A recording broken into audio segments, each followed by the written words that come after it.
চিরদিন কাহারও সমান নাহি যায়।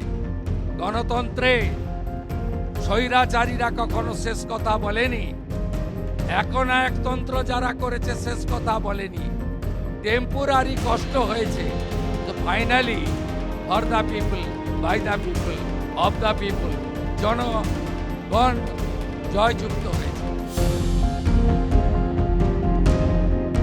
সাহিত্য সম্রাট বঙ্কিমচন্দ্র চট্টোপাধ্যায়ের ১৮৯তম জন্মজয়ন্তী এবং কালজয়ী বন্দে মাতরম মন্ত্রের ১৫০ বছর পূর্তি উপলক্ষে কলকাতার রবীন্দ্র সদনে আয়োজিত হল এক বিশেষ অনুষ্ঠান, সিটিজেন্স এম্পাওয়ারমেন্ট ফোরাম। তাদের উদ্যোগে আয়োজিত এই মঞ্চ থেকে একদিকে যেমন বঙ্কিমচন্দ্রের প্রতি শ্রদ্ধা নিবেদন করা হলো, তেমনি রাজ্যের বর্তমান আইন শৃঙ্খলা ও রাজনৈতিক পরিস্থিতি নিয়ে তীব্র আক্রমণ শানালেন রাজ্যের মুখ্যমন্ত্রী শুভেন্দু অধিকারী। অনুষ্ঠানের শুরুতেই বঙ্কিমচন্দ্র ও তার অমর সৃষ্টি বন্দে মাতরম নিয়ে আবেগঘন বক্তব্য রাখেন শুভেন্দু অধিকারী। তিনি বলেন, একদিকে যেমন আমাদের সঞ্জীবনী মন্ত্র বন্দে মাতরম গেয়েছি, অন্যদিকে এই প্রথম রাজ্যের তরফ থেকে বঙ্কিমচন্দ্রের জন্মজয়ন্তী করেছি। শুভেন্দু অধিকারী জানান, বন্দে মাতরম কেবল একটা গান নয়, বরং দেশের সার্বভৌমত্ব রক্ষার এক পরম উৎস হিসেবে উল্লেখ করে তিনি বলেন, এই বন্দে মাতরমের মধ্যে যে জ্ঞান রয়েছে তা অর্জন করলে আমাদের দেশকে স্থায়ীভাবে রক্ষা করতে পারবো, যাতে পশ্চিমবঙ্গের রাষ্ট্রবাদকে আরো সুদৃঢ় করতে পারবো। একদিকে যেমন আমরা আমাদের সঞ্জীবনী মন্ত্র বন্দে মাতরম গেয়েছি, আমরা আজকে ঋষি বঙ্কিমচন্দ্রের আবির্ভাব দিবস পালন করছি। এই প্রথম রাজ্য সরকারের পক্ষ থেকে আমরা ঋষি বঙ্কিমচন্দ্র চট্টোপাধ্যায়ের কলেজ স্ট্রিটের কলকাতার বাড়ি এবং জন্মস্থান নৈহাটির কাঁঠালপাড়া দুটি জায়গাতেই কর্মসূচি করেছি।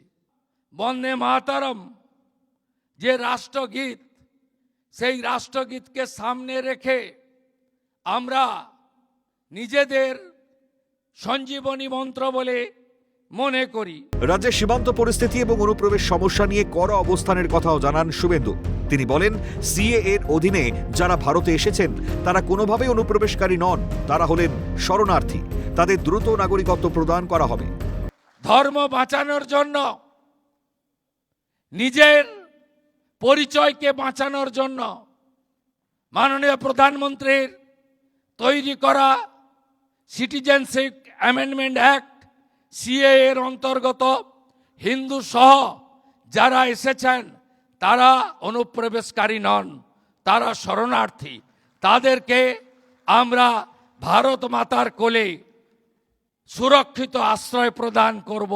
কড়া ভাষায় সমাজ বিরোধীদের হুঁশিয়ারি দিয়ে তিনি বলেন, গুন্ডা দমন হবেই, তাদের সম্পত্তি বাজেয়াপ্ত করব, কোনো রাষ্ট্রবিরোধী কাজ এখানে হতে দেওয়া হবে না। একই সঙ্গে যারা ভারতীয় সেনাকে অপমান করে আবার মানবতার কথা বলে, তাদের এ রাজ্যে বরদাস্ত করা হবে না, সাফ জানান শুভেন্দু অধিকারী। গুন্ডা দমন তো হবে, গুন্ডাদের সম্পত্তিও বাজেয়াপ্ত করব। কোন রাষ্ট্রবিরোধী কাজ ঋষি অরবিন্দের ভূমিতে হবে না, ডক্টর শ্যামাপ্রসাদ মুখার্জির ভূমিতে হবে না, নেতাজি সুভাষচন্দ্র বসুর কর্মভূমিতে হবে না। এই রাজ্যের মধ্যে থেকে যারা অপারেশন সিঁদুরে সেনাবাহিনীকে অপমান করে, দেশকে অপমান করে, পহেলগামের হত্যাকাণ্ডের নিন্দা করে না, অথচ